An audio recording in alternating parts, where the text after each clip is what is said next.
来继续来看这个彰化县进行加码的活动，买起是抢滚，登录消费的金额超过88亿。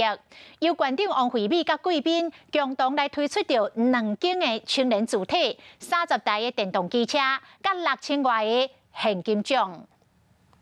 彰化县进行加码活动，由县长王惠美和县议会刘淑芳推出2间青年主题。得奖的两位民众，一位是叶小姐，伊伫咧彰化市餐饮业消费，刚开2000外块，得抽到上大奖青年主题。我们第一次摸彩的时间是26亿，到现在成长到88亿哈。最近彰化县进行加码活动，办理第2摆抽奖。王县长讲，7月份会是上尾1摆抽奖。拢总6213个奖项。